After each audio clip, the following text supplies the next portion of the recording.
আশরিকু বিল্লাহ, আল্লাহর সাথে শিরক করানো, আল্লাহর সাথে অন্য কিছুকে ডাকা, তার চাইতে বড় পাপ আর সে বড় পাপ নেই। অর্থাৎ শিরক করা সবচেয়ে পৃথিবীর মধ্যে সবচেয়ে বড় পাপ।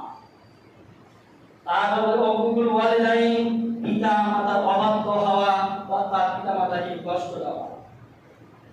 তারপর বললেন হালাকাউল জুর ওয়া শাহাদাতুল জুর, আল্লাহ বললেন মিথ্যা কথা বলা এবং মিথ্যা সাক্ষী দেওয়া। আল্লাহ কি বললেন?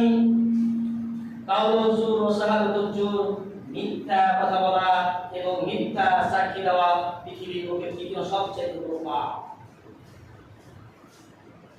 তবে আজকে বর্তমান পরিস্থিতিতে মিথ্যা বানানো কেস বড়, মিথ্যা সাক্ষীকে মানুষ কিনে নেয়, মানুষ ভয় করে না। আজকে তুমি মিথ্যা সাক্ষী দিই বা মিথ্যা কথা বলি, এক অপরকে ফাঁসিয়ে দিই, তার আঞ্জাম কি হতে পারে? আল্লাহ বললেন, আমি যখন মিরাজে যাই দেখছি এক শ্রেণীর মানুষকে লোহার সারাসিলা, লোহার কেজিতে তার গালকে ফায়ানো হচ্ছে, তারা বিকট আওয়াজ করছে, চিৎকার করে বলছে, তারা অস্থির হয়ে যাচ্ছে। আজকে যদি আপনাকে সেই লোহার আকর্ষণ দিয়ে আপনার গালকে ফায়ানো হয়, আপনি কেমন বিকট আওয়াজ করবেন? ওই রকম ভাবে অস্থির হয়ে যাচ্ছে। আল্লাহ বললেন জিবরাইলকে, মা আওলা জিবরাইলের কারা?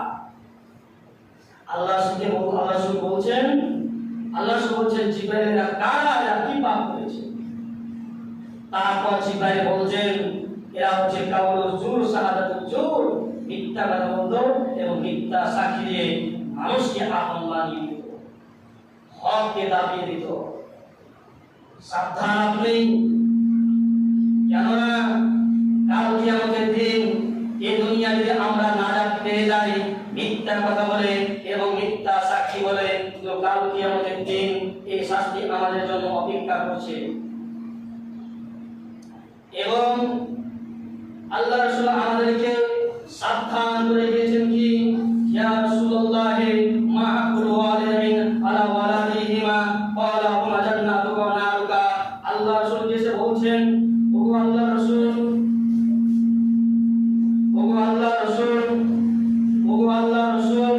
সন্তানের উপর পিতামাতার অধিকার কি?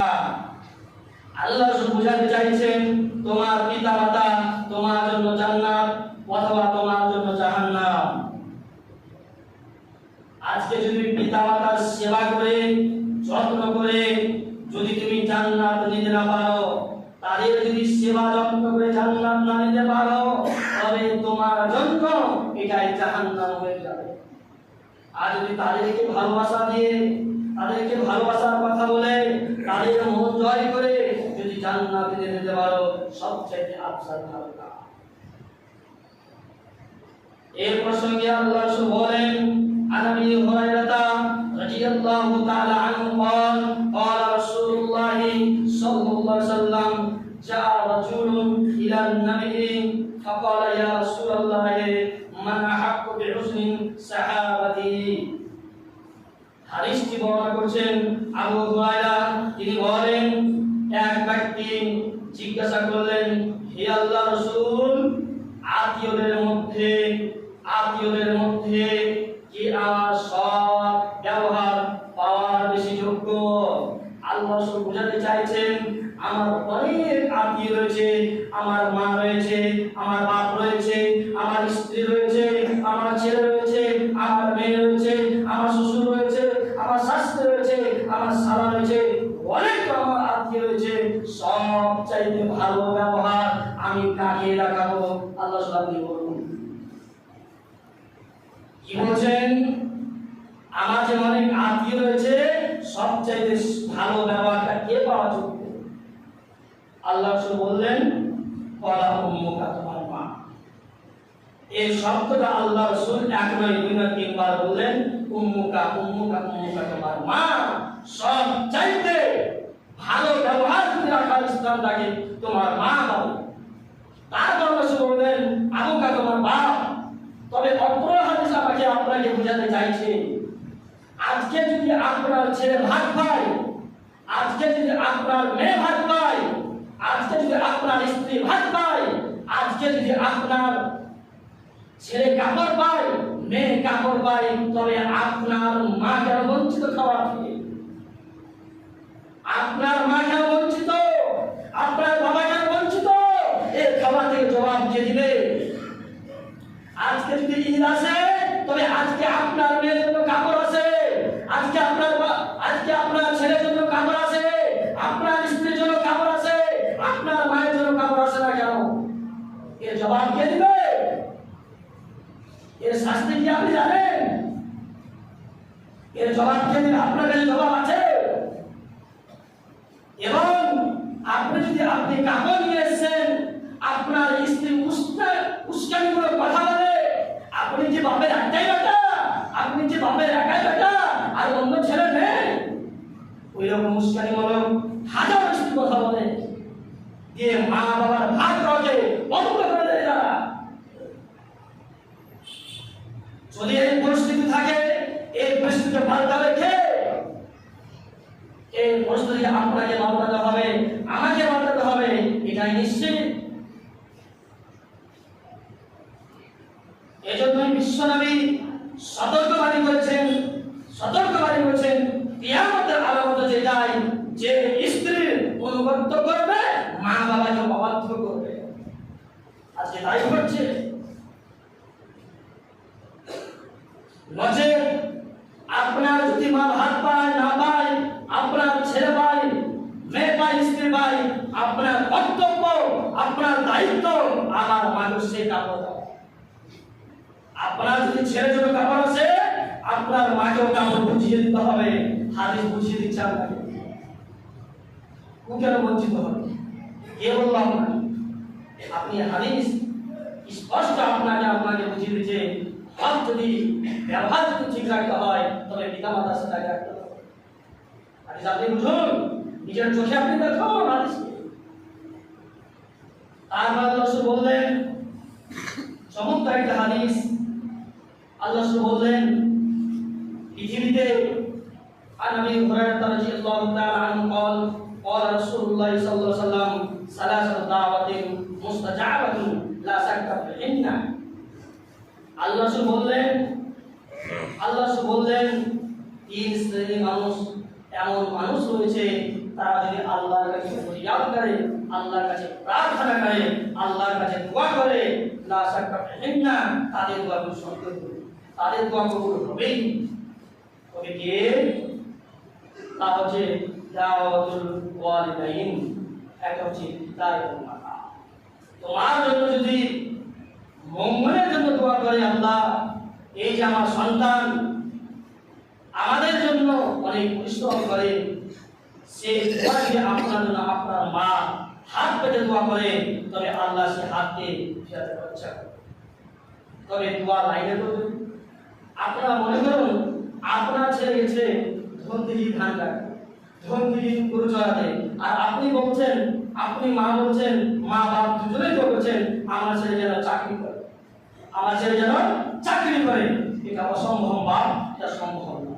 যে ছেলে যে লাইনে থাকবে, আপনার ছেলে যদি চাকরিজীবী হয়, তো মা হচ্ছে কর্তব্য হচ্ছে আল্লাহ সেই চাকরিটা ঠিক রাখবে, আল্লাহ সেই চাকরিটা করছে, সেই চাকরিটা হেফাজত করতে পারে, এরকম লাইনে করবে, তবেই দোয়া কবুল হবে। যদি লাইনে দোয়া না করে, দোয়া কবুল হবে না। তারপরে কি দাওয়াতুল মুসাফির, এবং মুসাফির, একজন মুসাফির যদি আপনার জন্য দোয়া করে, সেই মুসাফিরের দোয়া কবুল হবে। এবং দাওয়াতুল মাজলুম এবং মাজলুমের দোয়া। তবে আল্লাহ রাসূল আরো বোঝাতে চাইছেন, আন ইবনে উমর আন্না রাসূলুল্লাহ সাল্লাল্লাহু আলাইহি ওয়াসাল্লাম ক্বালা সালাসাতুন ফাত হারামাল্লাহু আলাইহিল জান্নাহ। আল্লাহ রাসূল বলছেন, হাদিসটি বর্ণনা করেছেন ইবনে উমর, তিনি বলছেন সালাসাতুন ফাত হারামাল্লাহু আলাইহিল জান্নাহ। আল্লাহ রাসূল বলছেন সালাসুন মানে তিন শ্রেণীর মানুষের জন্য জান্নাত দিয়ে হারাম করেছে। কি বলছেন আল্লাহ রাসূল? তিন শ্রেণীর মানুষের ব্যক্তির উপরে জান্নাত হারাম করেছে। সদয় মুমিনুল খাম, যারা মদ পান করেছে। তুমি যদি আজকে মদ পান করে থাকো, তোমার জন্য জান্নাত আল্লাহ নবী স্পষ্ট হাদিস বলছে তোমার জন্য হারাম। আজকে আমি এই বিষয়টা তুলে ধরছি না, সে বিষয় দীর্ঘ লম্বা, কিন্তু আল্লাহ শুধু বোঝাতে চাইছে আমাদেরকে, যে ব্যক্তি মদ পান করে মারা যাবে সে ব্যক্তির জন্য জান্নাত হারাম। আজকে আপনি মদ পান করেছেন, আল্লাহর কাছে খালেস নিয়াতে আল্লাহকে আজকে আপনি বলেন, মাবুদ আমার দ্বারা ভুল হয়েছে, আমি আগামীতে পশ্চিমকালে ভুল করব না, এই তো আপনাকে আজ করে উঠতে হবে। যদি এই অবস্থায় আপনি যদি মৃত্যুবরণ করেন, তবে হাদিস বুঝাচ্ছে আপনার জন্য জান্নাত হারাম। আপনি আজকে ভাবুন, আমরা আপনার পরিস্থিতিকাল কিয়ামতের দিন কি হতে পারে। তারপর বললেন আব্বু এবং পিতামাতা বাবার সন্তান। তারপর আল্লাহ বলছেন